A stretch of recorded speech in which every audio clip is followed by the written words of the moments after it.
I was advised to try to debut with my fantasy stuff, which tends to be more marketable, more commercial. But publishing it's so random. That's the thing that you have to remember.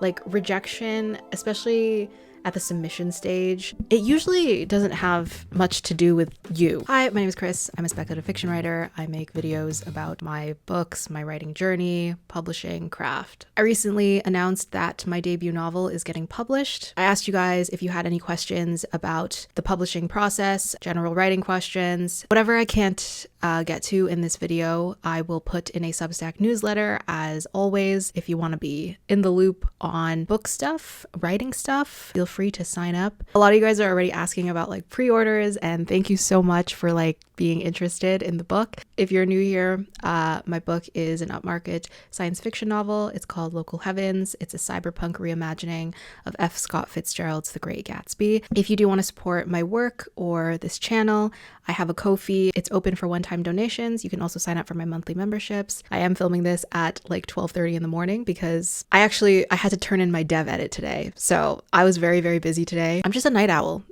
I've just like fully embraced it. Do you have any advice for protecting your mental health while drafting or querying?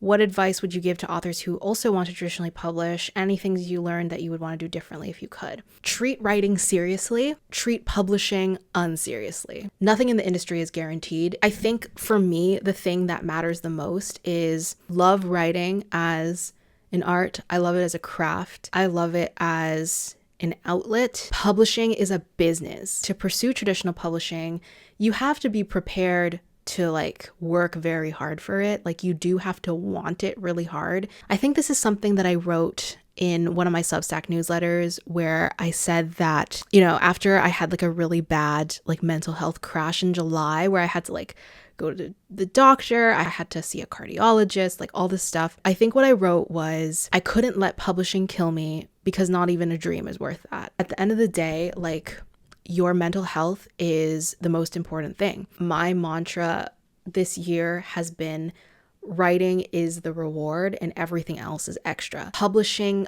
milestones will just come with time. If I'm able to just tackle one writing task a day, I'm still moving forward. Writing is not your identity as a person. No matter how important it is to you, it's not who you are. And publishing is not who you are. Just don't lose hope if things seem to be going faster for other people. It can be tempting to like look at all these other milestones that other writers are hitting and be like, what is this even worth? But publishing it's so random. That's the thing that you have to remember. Like rejection, especially at the submission stage, it usually doesn't have much to do with you. So I've been editing this video, and one really important thing that I didn't mention for this question, for any, aspiring writer who like genuinely wants to pursue publishing seriously, you have to decide whether or not you want to actually write full time. Like, do you want this to be something that you stake your livelihood on, you know what I mean? Or whether you would rather have it be just like a side passion. Because I think that also has a huge impact on your mental health. And it's definitely going to depend on like what kind of person you are and like how much that will stress you out. As someone who was working full-time in corporate up until very recently, as many of you know, I have now switched to writing full-time. I do feel now the pressure to think a lot more strategically about like what I want to actually try publishing. I think that part of my financial security for the last like 3 or 4 years has allowed me to just like write without thinking about publishing. I don't think a book like Local Heavens, I don't think I would have courage, I guess, to pursue a project like that over something a little bit more commercial if I was worrying so much about money. Now, that's not to say that you should only pursue your commercial ideas, but that's the kind of like doubts that you can have in your head when you have to like balance like money, publishing, and then like passion. I can't say definitively whether or not I would have like never queried Local Heavens or like never tried to publish it. I would have been very susceptible susceptible to believing that I should only focus on like my fantasy stuff, the stuff that I think is like really, really marketable and commercial. But because I am writing full time now, and to be clear, like being able to like take this time to write full time, it is a privilege, and I'm very lucky and fortunate to be in this situation where I can do this. Maybe not in the long term, but certainly in the short term. I do feel like I have to think strategically about what I pitch to my agent, what I think will sell, what she thinks will sell. I do feel less inclined to take risks. And I think the worst thing that can happen is you might feel resentful of your work. I think my general answer to this question is always, I don't recommend that writers ever go into the industry expecting that they can make a living from it right away, just focusing on what you can control in this industry, which is like, are you enjoying what you're writing? And if you are worried about the uncertainty of the industry, then I would recommend, like, at least in the beginning, you know, until you can like decide what you want to do, consider how you can supplement your writing career. Because as I've said, like, unless I get very, very lucky, unless I am able to sell another book quickly or like fairly quickly, I still have to finish writing it. I don't think that I can do this full time. It's very, very hard to make a living from writing, whether you're independent or traditional. So with that said, I am planning on the possibility in the future, I don't know how soon, but going back to like non-writing related work. I have gotten some questions about that as well, which I didn't put in my newsletter. I forgot to put in my newsletter, and I also forgot to put it in this video. In terms of like my plans for writing full time or going back to corporate work and just like balancing creative work with a full-time job. Back in July, when I made that vlog where I talked about being affected by tech layoffs, I did get a lot of like comments, messages, DMs saying that you guys have experienced the same thing this year. I have gotten questions about like, what are my plans like going forward? Right now, I'm really, really busy with book stuff, but I'm already like perusing. I'm already keeping an eye out on what kind of jobs I'm going to apply to. I actually don't know if I will do full-time corporate work again, or if I'm just going to consider contract work. I also don't know whether I want to pivot a little bit out of design, whether I'm going to stay in design. I do think I might want to stay in like the tech space, because that is what I have done for basically my whole career. I think right now what I really just want to focus on is like getting back into this mindset and this habit of wanting to learn and wanting to like invest into my career goals again. I think the biggest challenge as someone who is like no longer in school is like finding the time and the resources to do that. If you guys are in the same boat, you might be interested in checking out Brilliant. They are very kindly sponsoring this video. Brilliant is a platform that focuses on learning by doing. They have thousands of interactive lessons that range from math, data analysis, programming, and more. I used to struggle so much with my math and programming classes. I felt like they were never presented in an engaging way. Brilliant's approach to learning is very effective. The content's designed in such a way to help you build your understanding of concepts from the ground up. That's why their lessons are focused on hands-on problem solving rather than just like watching a lecture and memorizing stuff. All of the content on Brilliant is developed by a team of award-winning researchers, teachers, and professionals from places like MIT, Microsoft, Google, and more. Brilliant also makes it easy for you to learn on the go. So they have fun lessons that you can do on your phone whenever you have the time, even if it's just for a few minutes. So you can really tailor your schedule to the learning style and the cadence that works for you. Their comprehensive math courses range from teaching you fundamentals to more advanced concepts. They also recently launched a ton of new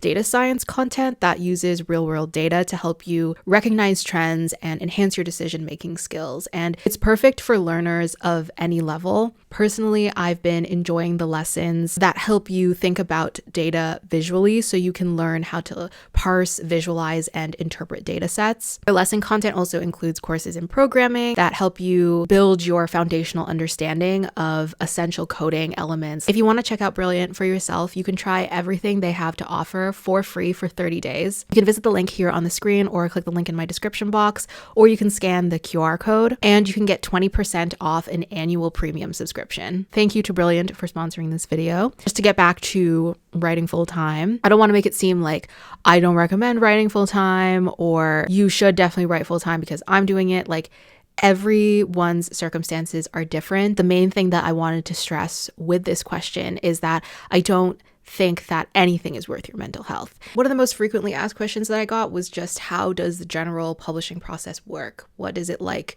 to go through the process? What was it like for me? My publisher is Bindery Books and Inky Press. Some of you guys had questions about Bindery. How do they differ from other traditional publishers? What made me want to work with them? How does their editorial and submission process look like? Do they accept unagented submissions? Still have questions if you are an author who is on sub, or if you have an offer from Bindery and you just like want someone to chat with, slide into my DMs, but I can try to answer just generally for this video. Traditional publishing as a process varies. I know that's not what anyone wants to hear, but it does vary significantly depending on the writer, on the agent, on the publisher. But the general process is that you write a book, finish writing your manuscript first. Once your book is in a good place, it is edited, it has been beta read, it has been edited again. You pitch your book to literary agents, you sign with an agent, and then your agent pitches your book on your behalf to publishers. Publishing houses mostly do not accept unsolicited manuscripts. This is why literary agents exist. They represent you and your interests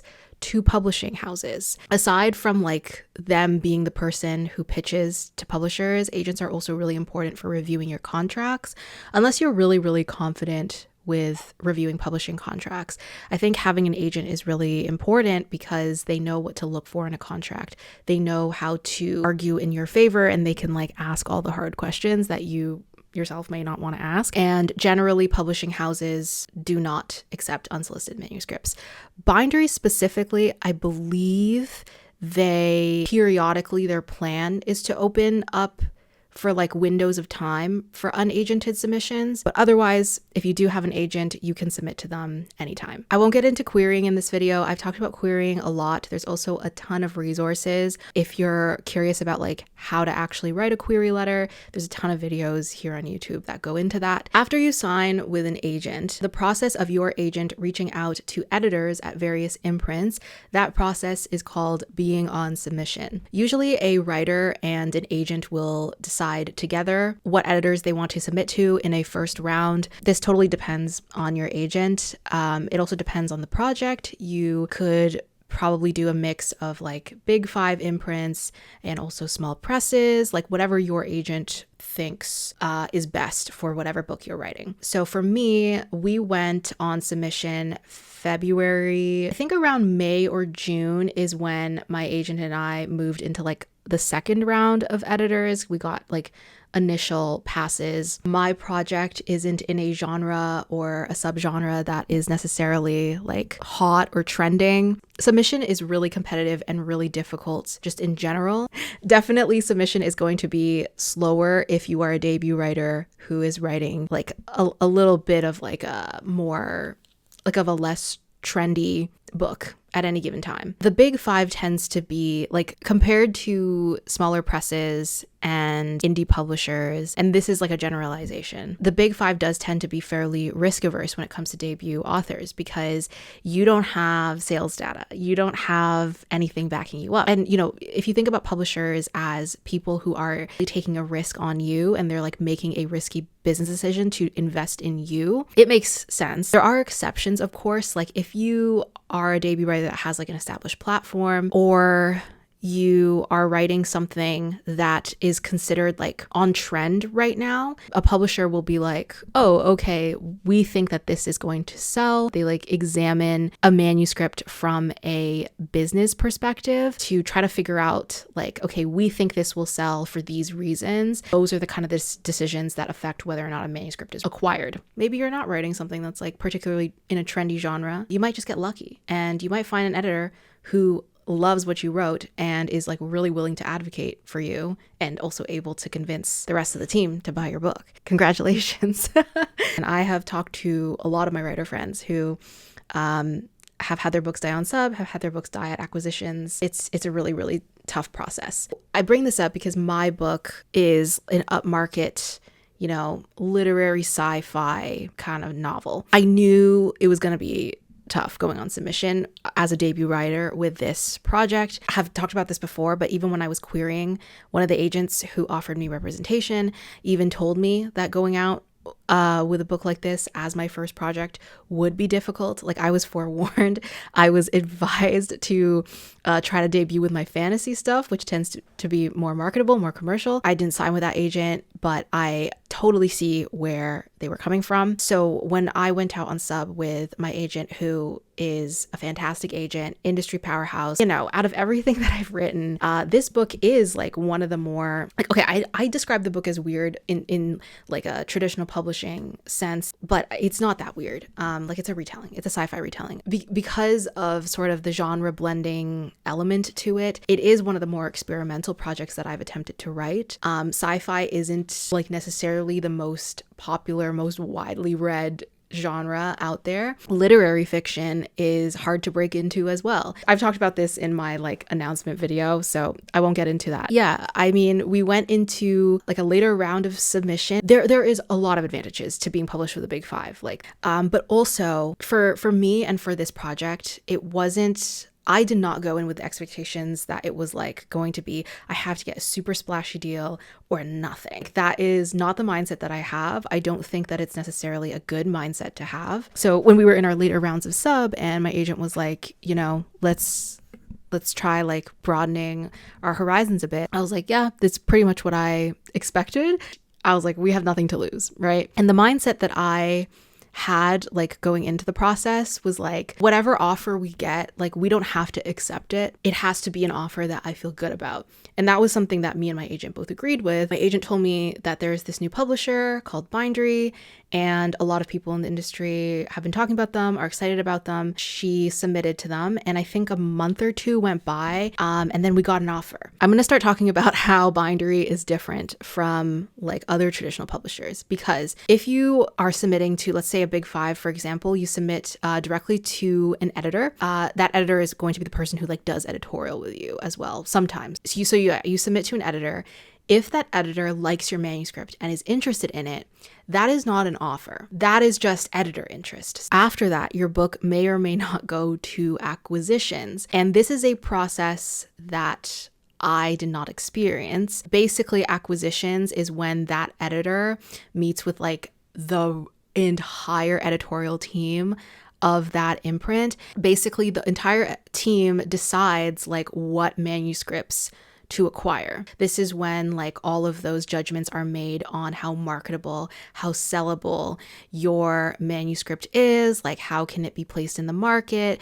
Does it clash with anything on the existing list? Will it be a lead title or not? Lead title will determine how much marketing support you get, how big your advance will be. So your book may or may not die at acquisitions, but if they do decide to invest in your book, then that is like when you have like a more official offer. So I did not go through that extra step because Bindery has a slightly different model. A lot of publishing houses have imprints underneath their house. So similarly with Bindery, Bindery is the publishing house, and under Bindery there are imprints. So my imprint is Inky Phoenix Press, which is led by Catherine Budig. So what's unique about Bindery is that they partner with tastemakers who are bookish content creators. They have established platforms. They have some kind of following of readers. And so Bindery gives these tastemakers a platform to set up their own imprints and acquire and publish manuscripts that they feel passionately about.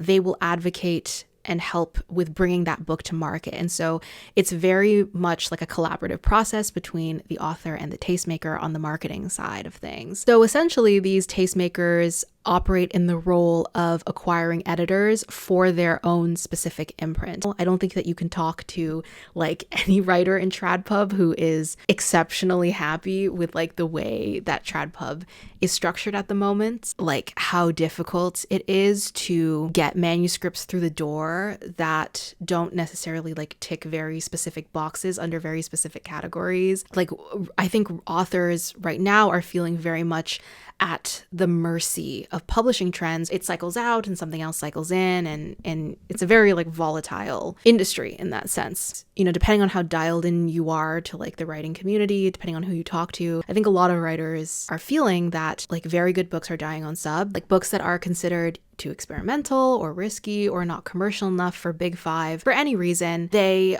have a much more difficult time on sub, but it doesn't mean that they're not good books. It doesn't mean that they don't deserve a chance to also get traditionally published and to also find a readership. I think TradPub, like any creative industry, I mean, I'm sure the entertainment industry is like this too. They make judgment calls on what is popular and they choose to invest big in that. The marketability and sellability of your book is kind of predetermined by your publisher. And so it's this vicious cycle where you get less support, meaning you get less exposure, meaning you get less sales. This is not true of all debut authors. This is a generalization. Sometimes a non-lead title like will really break out and it's fantastic. You know, it can happen in a mix of serendipity and just organic hype, authors kind of shouldering their own marketing efforts. This is where creative industries are at in this point of time. This is why I'm sitting here with a YouTube channel that I started 3 years ago. Like, I don't think that that's something that every writer should have to do, but it is kind of the pressure that writers are feeling. Anyways, I'm getting off topic. Yeah, so a lot of the times these books that are given a lot of hype and a lot of resources, obviously an author or a publisher has invested so much in it, so they're going to be pushing it. They're really going to try to like earn that money back. To go back to Bindery, they are a new publisher. I think what they're trying to do is very, very interesting. So their first cohort of books was released in October of this year.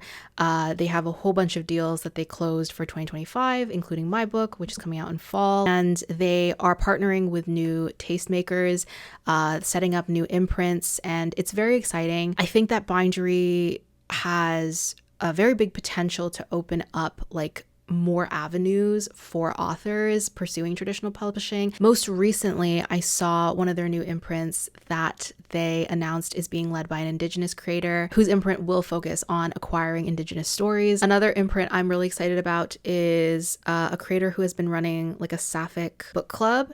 And through Bindery, they're now going to be able to turn that book club into an actual imprint and to focus on acquiring romance and specifically sapphic romance. It's very cool and I'm very excited about it. If Bindery is able to cast a wide net in the creators that they are giving platforms to, I think it'll be very cool, and I think we'll be able to see a lot of great manuscripts like have the chance to get published. The advantages you get as an author is that you get to have the support of your tastemaker who has acquired your manuscript. They are invested in that manuscript doing well, are obviously passionate about the book. They will bring their community along into the production of your book, give their community access to like seeing this book come to life so that there's people who are invested in your book before it even comes out. Have like a slightly different experience because I have my own platform here and like you guys are invested in the book as well because you guys watched me write it. But Bindery does not like expect their authors to be content creators. Like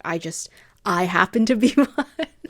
This is a choice that I made. Like me sitting here with a blue Yeti is unfortunately a choice that I made, but it's not a choice that everyone should be forced into.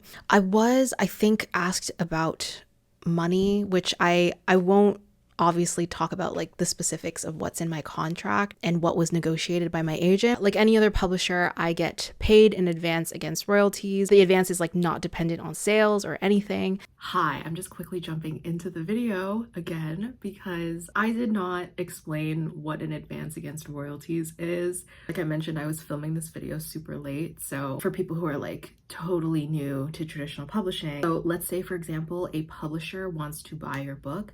They will pay you a sum of money. Like I mentioned, that money does not need to be returned. It is not based on sales. Whether or not your book becomes a bestseller or doesn't do that well, you will never have to like give back that money. For example's sake, let's say it's something like $5,000. Typically, you don't get all of that money all at once.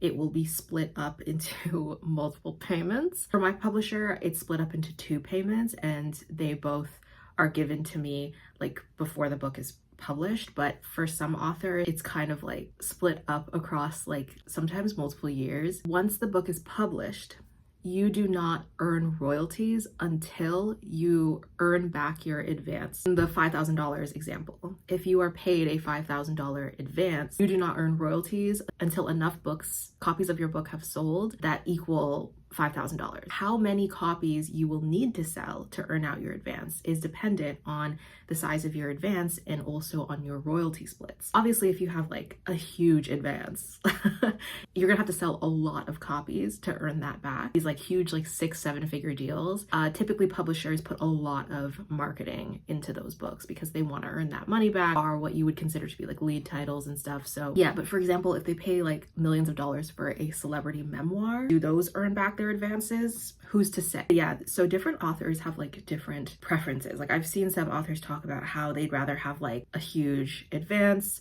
all at once, and just because that's like upfront money that is not dependent on sales. And I've also seen some authors talking about how a lower advance, like they have less pressure on them because most books actually do not earn out. Authors who get slightly smaller advances have the potential to earn out easier and to earn out faster. Different authors have like different preferences towards like advances and royalties and all that kind of stuff. That is just like a quick explanation. Basically, when it came to contract stuff, my agent is really the person that I trusted for a lot of publishing guidance. I ask her a lot of questions. She has like sold so many books to every publisher under the sun. So I knew that she would know what a good contract is supposed to look like. This is just like a side tangent, but like if you're an author and like truly read your contracts. I read over my contract like crazy till my eyes bled, and I made sure to like ask all my questions to my agent. And that's what your agent is there for. When the offer came through initially, I didn't really consider it like a done deal because I was like, I don't know what, like, I have to see a contract. We have to see if it's good. My agent really like did the legwork to understand Bindery as a publishing house. And when we got a boilerplate, that's when I, talked to my agent about all the questions I had in the contract, and she was able to answer them.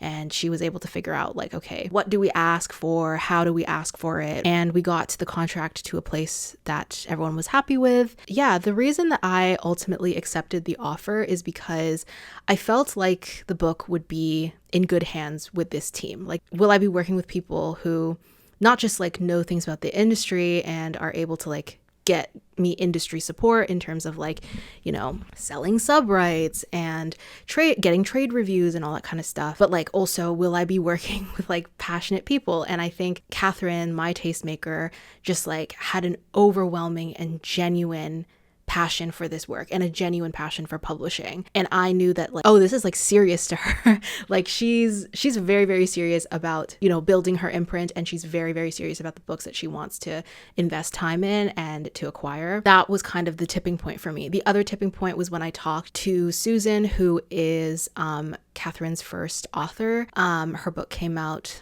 in October. I was able to like ask a lot of like author focused questions to Susan, and she was just extremely happy with Bindery as a publishing house. She also sold her UK rights, so she was also working with her UK publisher. That was a really, really valuable conversation to have. Or the other thing that I was interested in was like, obviously I cared a lot about distribution, so making sure that they had oh my God, there's something in my eye. Making sure that they had a distributor, which is important for like getting the book into bookstores. Because yeah, obviously a big reason that I even wanted to pursue traditional publishing was because getting your book stocked like in retail locations is very, very difficult when you're completely independent. Making sure that the book would be available online with like big retailers and also local like independent bookstores. Editorial wise, I got some questions about like what the editorial process is after signings, if any published authors want to like chime in with their own experience. But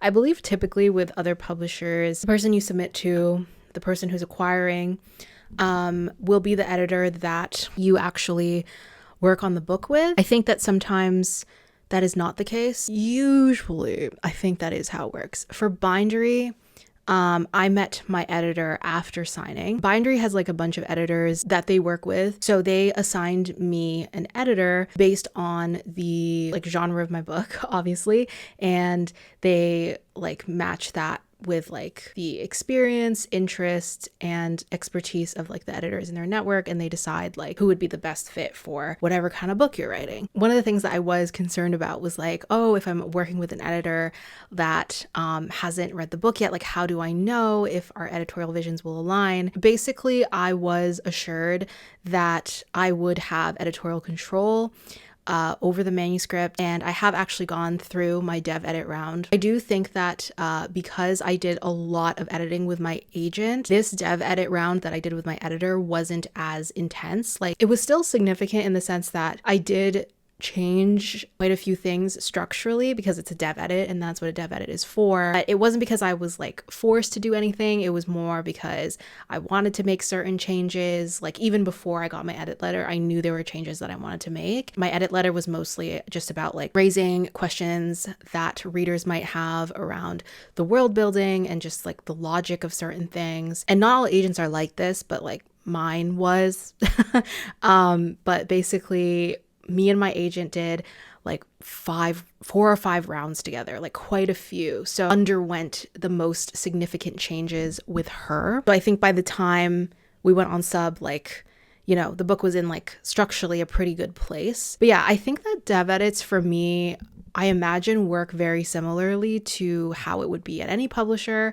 You start with dev edits. Developmental edits are basically like structural edits. So this is where you look at the plot, the pacing, the character arcs. So it's very like big picture stuff. And then once that's in place, you go down to line edits, which is basically polishing scenes, sentences, and then you go down to copy edits and then like proofreading. I also met my art director. I think I talked about that already, but I did meet my art director, and like cover design concepts are very exciting. I'm so excited to see the cover. I think like the conversations that we had were very cool. I did get to consult on my cover a lot, which was also very cool because I know for a lot of publishers, they basically just like show the authors the cover, and I got to like make a cover brief and I got to meet my art director. What made you want to pursue a retelling versus a totally original work? I was also asked, how did you know this was the story that you wanted your agent to pitch to publishers first? So the reason that I queried this book in particular, I think the main thing is just passion. Like, how passionately do you feel about the project? That for me is like the driving force, because when you are publishing a book, if you are like pursuing traditional publishing, you are going to have to edit your book so many times. More than anything, you just have to be really like proud of the book. The book thematically felt important to me. That's something that even my agent told me in her offer call, was that she felt like it was a very timely novel. I think also with Gatsby entering public domain, we're going to see a lot of Gatsby retellings. There's already a lot that have been published and that probably will get published. I didn't want to wait too long before I wrote mine. And then I think the other thing is just like a high concept pitch. So I felt like this was a very easy book to pitch in one sentence, like a cyberpunk retelling of The Great Gatsby. For me, that factor was less important than the fact that I just really liked this book and I had a lot of fun writing it. I felt like maybe there will be other people who will resonate with the world and the messaging. I think the moment where I realized like maybe this book is worth something is when beta readers like read the first draft, and when I got those initial comments, like maybe you know, like maybe this is like worth something, and maybe the book doesn't suck. And so for me, I didn't really think about it as like a retelling versus an original work. As a writer, I want to write a lot of different things. I don't necessarily want to have like a brand or to be known for any specific genre. But I do want the work that I put out to be a reflection of like what I believe in. I think that's really the only thing that matters, to be honest. Other than obviously the technical stuff, like the book being polished. Obviously, that's about skill. If you feel like your writing is good and you like where your writing is at, and you feel passionately about a book, then why not try to publish it? I am also interested in writing cyberpunk. What stands out to you about the genre / what do you feel makes a good cyberpunk story? I've been thinking about making a whole separate video about this. I think I will. I don't know when, maybe next year. A lot of very specific things that I like about the genre, but I don't think that the things that I like are necessarily like definitive of a quote unquote good, like whatever good means is gonna is going to vary drastically from writer to writer, from person to person. What does it mean to write a cyberpunk story? It's good to have that curiosity. It's good to have that interest. It's good to read like the definitive cyberpunk work so you understand like where your book is being to be placed in the market. I will talk about my subjective thoughts about cyberpunk as a genre. You know, you can take it as food for thought, but don't necessarily see it as like, I have to write my story a certain way. I forgot which writer it was that first coined the phrase, but typically the way that cyberpunk is described is high-tech, low life. Cyberpunk worlds are worlds where technology is very, very advanced, but class is very stratified. And the quality of life is very low. When I look at cyberpunk stories, I always look at themes of class and how technology is used and how it has developed to further stratify societies. That is something that I always like to see in cyberpunk media. In general, I also like to see, and this is not just a cyberpunk specific thing, this is for any subgenre, even something like dark academia, right? I like to see stories that aren't just surface level aesthetics, but that interrogate the core themes of that genre. I think that there are a lot of stories out there that can be marketed as dark academia because they simply take place at a school. But I think for a story to be like considered a dark academia story, I would want to be looking at how the story examines academic institutions and what it, how it affects its students and how it pushes its students. What kind of culture does it foster?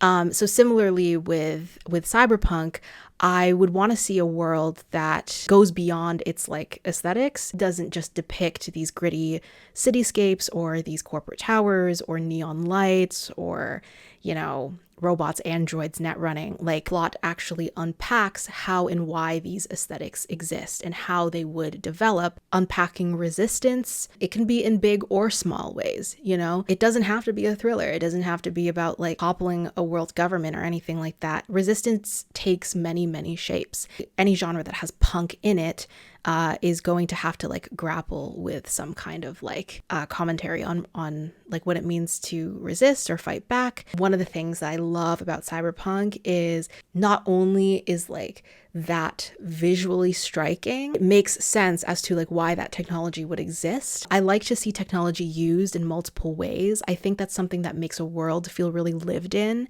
is that if there is a technology that exists, the way that it is used across social class would be different. What are the subcultures that arise out of that? What is like personal versus commercial use of that technology? How does like a corporation leverage that technology versus just like a regular lower class citizen or a criminal or whatever, right? See moments where like a reader can go like, oh, that's a scary or cool or beautiful, believable extrapolation of technology under late stage capitalism, right? There's this fine line that this genre walks with like techno-orientalism. You see this in a lot of cyberpunk media, the way that East Asian aesthetics are kind of co-opted, the way that East Asian societies tend to be depicted in cyberpunk works that are written like often by Western white authors. You know, I'd be very, very interested, and if anyone has any recommendations, but I'd be very interested in seeing more Asian writers in the cyberpunk space unpacking or talking about the way that Japanese, Korean, Chinese elements, cityscapes, depictions of often women as well are utilized in cyberpunk. And I'd love to read like a cyberpunk story that like really unpacks that. But I think that's something to be very, very, very conscious of. I'd love to see like more depictions of cyberpunk futures that don't completely omit the global south in its world building. And lastly, I would love to see more like genre bending. Obviously, I'm coming from a very personal place here because Local Heavens is literary cyberpunk, but I think Local Heaven still also nods to thriller elements as well. Like that's very much in the book. I've talked a lot about how much I love William Gibson's work and everything that has like come after and come as a result of William Gibson's work. Obviously a big fan of the cyberpunk video games. Like these are great pieces of cyberpunk media, and I just like to see like diversity in the genre. not just in like the identities of characters and stuff like that, but a diversity in how cyberpunk stories are told and what kind of lives and concepts we choose to like surface. Yeah, but that's my quick answer. So I think I'm gonna end the video here because it is very, very late right now. But I hope that this was helpful. Thank you to everyone who has supported the deal announcement. Follow me on my other socials if you want updates on local heavens. And that's it. Thanks for watching. See you guys in my next video.